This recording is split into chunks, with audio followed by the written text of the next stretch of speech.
Hello बच्चों, good morning. मैं नंदकिशोर शास्त्री। आज इस वीडियो में क्लास 8 to 10 तक पढ़ने वाले छात्र जिन्होंने हिंदी विषय ले रखा है और सीबीएसई और आरबीएसई के दोनों ही छात्रों के लिए ये महत्वपूर्ण है। समास प्रकरण अनिवार्य रूप से पढ़ाया जाता है। बच्चों, इस समय कोरोना काल चल रहा है और उसमें मुझे आपकी पढ़ाई की बहुत चिंता रहती है, इसलिए मैं आपके अध्ययन को प्रभावित न करते हुए अपने चैनल के माध्यम से प्रतिदिन हिंदी और संस्कृत के वीडियो अपलोड कर रहा हूं। आशा करता हूं कि आप इस कोरोना काल में स्वस्थ और मस्त रहते हुए अपनी रेगुलर स्टडी कर रहे होंगे और उसमें बिल्कुल भी आप लापरवाही न बरतें। यह बहुत महत्वपूर्ण समय है जिसमें आप अपनी छोटी छोटी कमजोरियों को दूर करते हुए अध्ययन में प्रभावशीलता और सुगमता और शीघ्रता ला सकते हैं। इसलिए बच्चों, आप मेरे चैनल को रेगुलर देखते रहिए। उम्मीद करता हूँ आप इसे सब्सक्राइब और लाइक कर रहे होंगे। तो चलिए बच्चों, आज की हिंदी की कक्षा शुरू करते हैं। आज हमारा हिंदी व्याकरण शास्त्र में पहला प्रकरण है समास। बच्चों, समास शब्द के विषय में हम आज चर्चा और विस्तार से समझेंगे। एक उदाहरण है बच्चों, पाठ के लिए शाला। आप देख रहे होंगे मैंने एक उदाहरण लिखा है, पाठ के लिए शाला। बच्चों, सबसे पहले मैं आपको बता दूं कि यहाँ पर मुझे दो शब्द मुख्य रूप से दिख रहे हैं और एक जो शब्दांश है, वर्ण है। मुझे यहाँ पर एक तो पाठ और एक शाला, यहाँ पर ये दो पद हैं या दो शब्द कह सकते हैं हम इनको। और मध्य में जो के लगा हुआ है ये परसर्ग चिन्ह है, परसर्ग चिन्ह, जिसे हम कारक चिन्ह भी बोलते हैं। बच्चों, पाठ के लिए शाला ये पहला पद है और पाठ यहाँ पर पहला पद है और शाला जो है बच्चों ये दूसरा पद है। तो इसी तरह से आपको ये ध्यान रखना है। प्रथम पूर्व पद, इसे हम पूर्व पद भी कहते हैं। जो पहला पद है वो पूर्व पद है और जो शाला है वो उत्तर पद है। उत्तर मतलब बाद वाला। तो बच्चों, इसमें दो पद हैं, आप देख रहे होंगे। पाठ ये प्रथम पद या पूर्व पद और शाला दूसरा पद या उत्तर पद। तो ये पूर्व पद है, ये उत्तर पद है। मध्य में जो के लगा हुआ है ये परसर्ग चिन्ह कहलाता है या कारक चिन्ह, विभक्ति चिन्ह भी हम बोलते हैं, कारक चिन्ह, ये कारक चिन्ह। अब आप समझ गए होंगे कि समास में दो पद होते हैं, पहला पद और दूसरा पद। मध्य में ये जो के लगा हुआ है ये कारक चिन्ह कहलाता है। यदि मैं इसको मिला दूं, पाठ के शाला, ये अलग अलग है अभी, लेकिन इसको हम छोटा करके लिखते हैं तो पाठशाला बन जाता है, जो कि वही अर्थ देता है, पाठशाला। अब देखिए आप बच्चों, आप इसमें देख रहे होंगे कि पाठशाला, यहां पर पाठशाला समास पद बन गया, समस्त पद। मैं आपको दो बात बताना चाहता हूं समास से संबंधित। नंबर एक, आपने लिखा था पाठ के लिए शाला, पाठ के लिए शाला, इसका आपने जो समस्त पद बनाया वो बना पाठशाला। नंबर सेकंड थिंग, यहां पर जो ये के से यानी कि कारक चिन्ह से युक्त जो शब्द है ये कहलाता है समास विग्रह, ये कहलाता है समास विग्रह। आपको बराबर सारी चीजें समझनी होगी बच्चों। विषय को विस्तार से समझने से पहले उसके छोटी छोटी बातों को हम समझते चलते हैं तो आगे हमें प्रॉब्लम का सामना नहीं होता करना पड़ता है। समास विग्रह यानी कि जो कारक चिन्ह से युक्त जो पद रहेंगे बच्चों वो समास विग्रह कहलाएगा, समास विग्रह होगा। दूसरा, यदि हम कारक चिन्हों को हटा देते हैं और उनको मिला देते हैं, दोनों पदों को हटाने के बाद, तो वो समस्त पद कहलाएगा या सामासिक पद कहलाएगा। ये समस्त पद है। तो अब आप जान गए होंगे कि समास में दो पद होते हैं, पूर्व पद और उत्तर पद। समास विग्रह में कारक चिन्ह लगते हैं और कारक चिन्ह हटाने पर समस्त पद बनता है। यदि परीक्षा में आपको समस्त पद दिया है तो आप उसका समास विग्रह कीजिए। यदि समस्त पद दिया है तो उसका समास विग्रह कीजिए। समास विग्रह में कारक चिन्ह जोड़ना होता है और कारक समस्त पद में कारक चिन्ह को हटाना है। जैसा कि आप देख रहे हैं पाठशाला में यहाँ पर बीच में कारक चिन्ह नहीं है, लेकिन जब इसका समास विग्रह करेंगे तो कारक चिन्ह हम लगाते हैं। वो कारक चिन्ह समास के नियम के आधार पर अलग अलग लगते हैं। तो बच्चों, उम्मीद है कि आपको सबसे पहले समास में करना क्या होता है वो आप समझ चुके हैं कि समास में दो पद होते हैं, पूर्व पद और उत्तर पद। दूसरी बात, जो कारक विभक्ति चिन्ह वाला है, जो कारक विभक्ति चिन्ह जिसके बीच में कारक विभक्ति चिन्ह लगे हैं वो समास विग्रह कहलाता है। और कारक चिन्हों को हटाने के बाद जब इनको हम हटा देते हैं और पद बनाते हैं तो वो समस्त पद कहलाता है। जब आपको कारक चिन्ह से युक्त दिया है तो उसके कारक चिन्ह नियम के आधार पर हटाकर आप पद बनाएंगे तो वो समस्त पद होगा। और जब समस्त पदों में उचित अर्थ के अनुसार आप जब उनमें कारक चिन्ह जोड़ देंगे तो वो समास विग्रह बन जाएगा। तो नेक्स्ट, समास कहते किसे हैं? समास की परिभाषा। समास परिभाषा देखिए बच्चों, यहां पर दो या दो से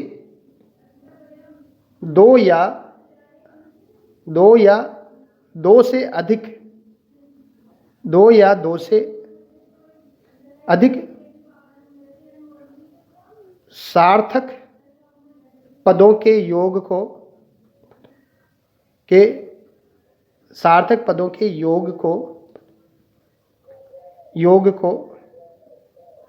समास कहते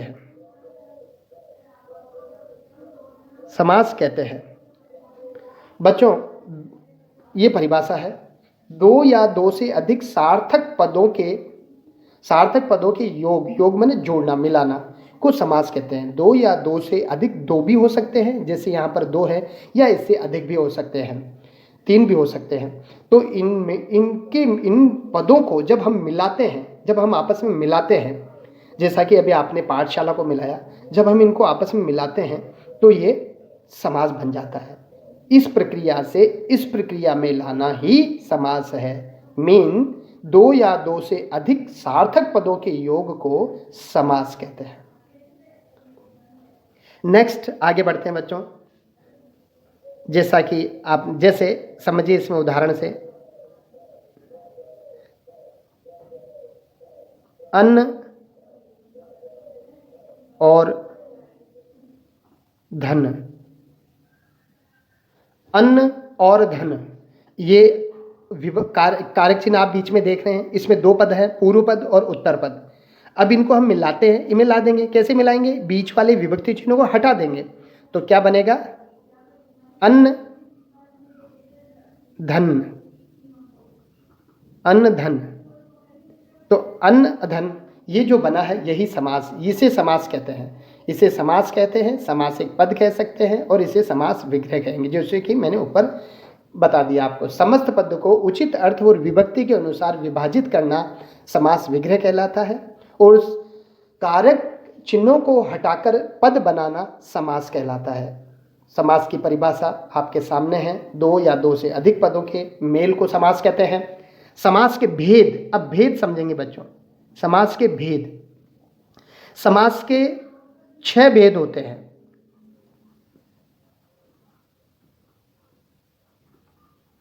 समास के 6 भेद होते हैं। समास के 6 भेद होते हैं, आपको भेद भी याद रखना होगा। समास के भेद 6 होते हैं। समास के 6 भेद होते हैं बच्चों, यानी कि 6 प्रकार के समास होते हैं जिन्हें हम आगे डिफाइन करेंगे अलग अलग। पहला समास अव्ययी भाव समास। पहला समास अव्ययी भाव समास है। नेक्स्ट, तत्पुरुष समास। कुछ विद्वान समास के 4 भेद भी मानते हैं। तत्पुरुष समास,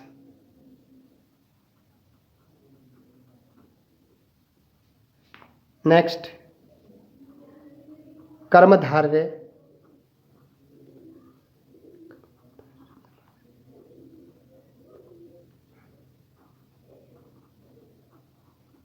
नेक्स्ट नंबर 4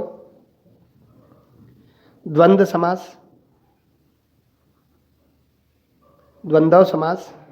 नेक्स्ट द्विगु समास, और 6 नंबर लास्ट बहुव्रीहि समास। बहुव्रीहि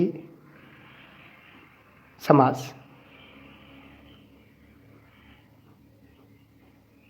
रिपीट करते हैं बच्चों, 2 या 2 से अधिक सार्थक पदों के मेल को समास कहते हैं। समास के 6 भेद होते हैं।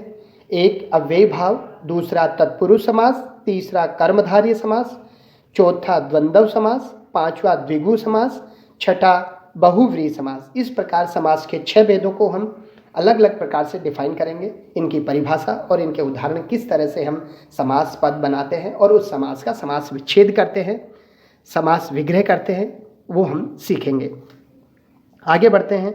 सबसे पहले हम पहला समास पढ़ेंगे, जिसको मैं आपको द्विगु समास पढ़ाऊंगा। पहला समास हम सरल समास ले लेते हैं बच्चों, जिससे कि आपको जरूरी नहीं कि हम इनको क्रम से पढ़ें, हमें जानना सभी समास को है। सबसे पहले मैं आपको सरल समास समझाता हूं, जिससे पढ़ करके आप में आत्मविश्वास बढ़ेगा और रुचि उत्पन्न होगी। द्विगु समास बहुत सरल समास है बच्चों, बहुत आसान है। इतना इजी है कि आप एक बार में समझेंगे। द्विगु बच्चों, द्विगु समास, जिस समास में, इसकी परिभाषा देखिए बच्चों, जिस समास में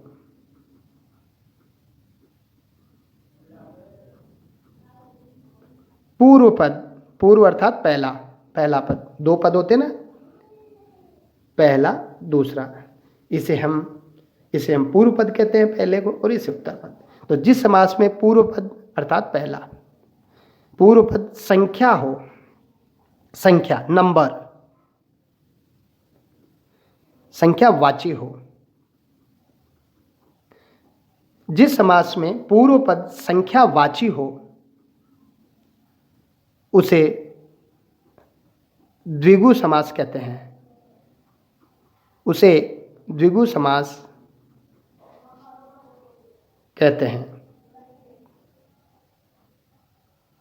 उसे द्विगु समास कहते हैं।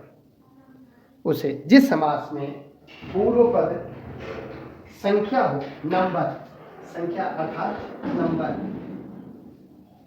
अब आप इसको बहुत सरल रूप से सीखेंगे। देखिए, जैसा कि इसकी परिभाषा से बोध हो रहा है कि नंबर हो, संख्या हो, यदि आपका पहला पद नंबर हो, जैसे नंबर माने 3, 5, 7, 8, 16, 1, 2, यदि ऐसा आपको प्रतीत होता है, लग रहा है, तो वो अवश्य ही द्विगु समास होगा।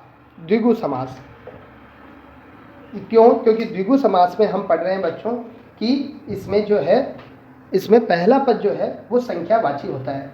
और एक और यहाँ आपको ध्यान देना होगा कि इसका विग्रह करते समय, इसका विग्रह करते समय, यानी कि इस समस्त पद को जब आप इस समास के समस्त पद को जब विग्रह करेंगे, समास विग्रह करेंगे, तो उसमें समूह, समूह का बोध कराता है। ये समूह जोड़ देंगे, अंत में समूह जोड़ना है, जिसे हम समाहार भी बोलते हैं, समूह।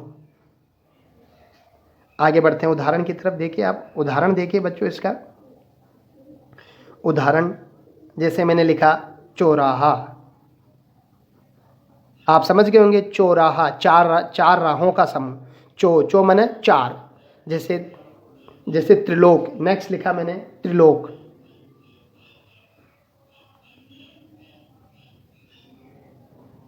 नेक्स्ट लिखा मैंने पंचवटी। नेक्स्ट लिखा मैंने सप्तर्षि। मैंने लिखा नेक्स्ट सप्तर्षि।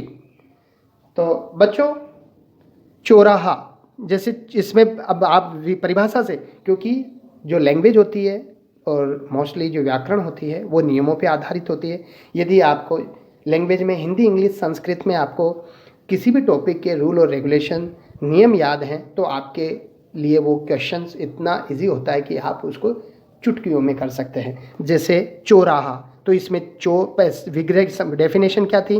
डेफिनेशन थी कि संख्या होना चाहिए। तो आप पहला पद देख रहे हैं, ये पहला पद, ये सारे, ये दूसरे इधर वाले, तो इसमें 4 है, इसमें त्रि माने 3 है, इसमें पंच 5 है, इसमें सप्त 7 है। ये संस्कृत गिनती है बच्चों, लेकिन है संख्या ही, तो इसलिए इनमें सब में द्विगु समास हो गया। इन संख्यावाची होने के कारण इसमें द्विगु समास का बोध होता है। अब इसका आगे विग्रह कैसे करें? विग्रह के लिए मैंने आपको बताया है, समूह लगाते हैं। जैसे चौराहा, 4 राहों का समूह, 4 राहों, एक राह नहीं, बहुवचन राहों बनेगा, 4 राहों का समूह। ये समूह हम विग्रह करते समय, यदि द्विगु समास आपको पता चला है तो उसको विग्रह करते समय समूह जोड़ दीजिए। और वापस बनाते समय मैंने बता ही दिया आपको कि जो भी कारक चिन्ह वगैरह लगे हैं उनको हटाने के बाद में 2 पदों को जोड़ना है। त्रिलोक, 3 लोकों का समूह। त्रिलोक, 3 लोक होते हैं ना, 3 लोक, भू, ध्यू, पाताल, तो 3 लोकों का वही समूह लगाएंगे। यदि आप द्विगु समास पढ़ रहे हैं तो समूह से विग्रह करेंगे। पंचवटी, 5 वट, पंचवटी, 5 वटों का, 5 वट वृक्ष, 5 वटों का समूह। सप्तर्षि, 7 ऋषियों का समूह। क्यों? क्योंकि जब आप एक वचन है तो इन पदों का जो दूसरा पद है उनका बहुवचन बना दीजिए। ये एक वचन में नहीं है, ये बहुवचन में है, तभी तो समूह लगता है।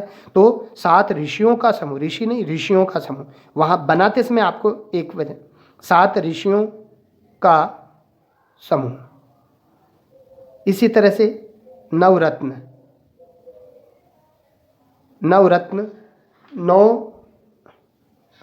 9 रत्नों का समूह,